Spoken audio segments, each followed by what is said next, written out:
Assalamualaikum warahmatullahi wabarakatuh. Perkenalkan, nama saya Indriani Ayu Puspitasari dengan NPM 220810101008 dari kelas kecerdasan buatan F.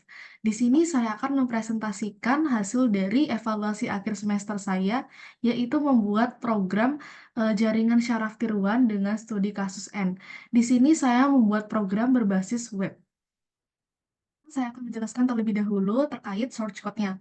Di sini terdapat 3 halaman utama, yaitu index.html, KCB JST CSS, dan trend.php. Di sini index HTML saya gunakan untuk menampilkan latar muka dari programnya. Kemudian untuk trend.php di sini adalah program utama yang saya gunakan untuk jaringan syaraf tiruan ini. Kemudian untuk KCB JST.css ini saya gunakan untuk keperluan styling atau desain dari antarmuka website yang saya buat. Pertama-tama untuk halaman index.html. Di sini pertama-tama saya mendeklarasikan terlebih dahulu HTML, yaitu doctype HTML. Kemudian untuk di bagian body di sini terdapat di line 12, yaitu form action sama dengan train.php, method sama dengan post. Di sini jadi saya buat form untuk user agar bisa memasukkan data-data. Nah, data-data yang sudah diinputkan oleh user ini akan dikirim ke halaman train.php untuk nantinya dihitung dan diproses hasilnya. Di sini terdapat 3 inputan yang bisa diinput oleh user. Yang pertama yaitu learning rate atau MIU. Nah, di sini learning rate ini saya buat dengan default value-nya itu 0,1. Kemudian user juga bisa menginput untuk nilai X1. Nah, di sini saya buat untuk defaultnya juga 1 dan X2. Di sini untuk default value-nya juga 1.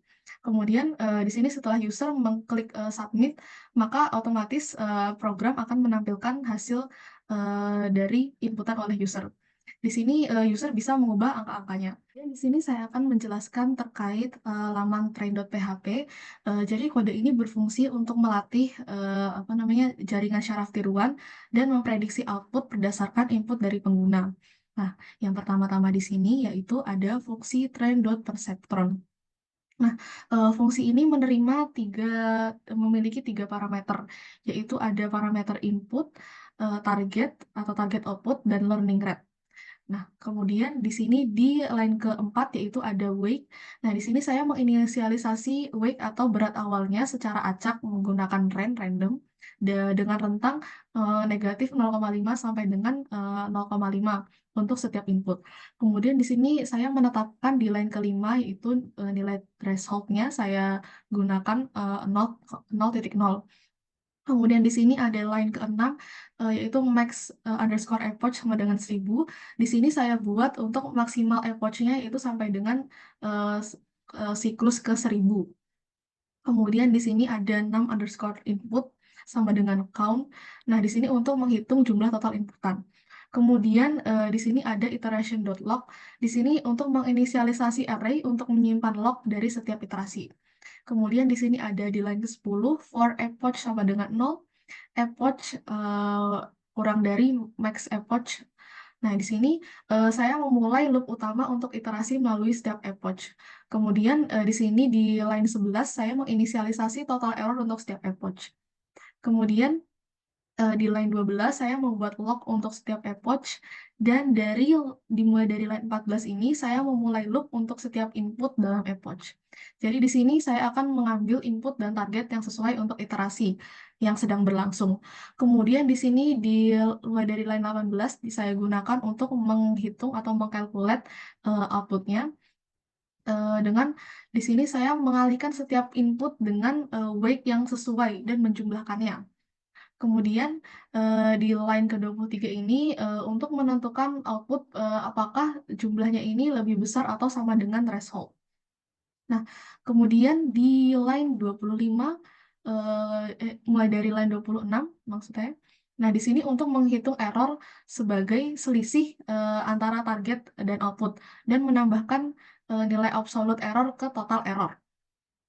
Kemudian di line 30 di sini yaitu untuk loop. Jadi jika ada error maka akan memperbarui weight atau berat berdasarkan input error dan learning rate-nya. Kemudian untuk di line 36 yaitu epoch underscore log. Di sini untuk informasi tentang input target yang harus dicapai oleh JST dan outputnya serta hasil dari bebannya atau weight-nya. Kemudian di line 39, di sini untuk menutup loop input dan epoch di line 41. Jadi jika total error adalah 0, jadi epoch-nya ini akan dihentikan. Kemudian dimulai dari line ke-49. Jadi di sini digunakan untuk mengambil data yang sudah dimasukkan user di halaman indeks HTML di formnya itu. Nah, data itu akan diambil, dipanggil lagi ke sini, yaitu ada learning rate atau MIU, X1 dan X2. Kemudian di sini di line 53 ini saya mendefinisikan input dan target untuk fungsi N. Nah, input pertama itu kan adalah bias. Kemudian di line 61, di sini saya memanggil lagi fungsi train.perceptron yang sudah saya buat tadi di atas dengan input, target, dan learning rate-nya untuk menyimpan hasil dari weight-nya dan log iterasi atau epoch-nya. Nah, kemudian di sini di line 63 sampai 66 ini saya gunakan untuk menampilkan weight yang sudah dilatih tadi, yang sudah dihitung di awal. Kemudian di line ke-68 di sini untuk menampilkan log iterasi yang menunjukkan proses dari pelatihannya, dari trainingnya tersebut. Kemudian di line ke-74, jadi di sini untuk menghitung output untuk inputan pengguna menggunakan weight yang sudah didapat tadi, yang sudah dilatih. Kemudian di line ke-81, di sini untuk menampilkan inputan pengguna dan output yang dihasilkan. Lalu di line ke-87, di sini jadi iterasi akan melalui setiap input dan log input dari user.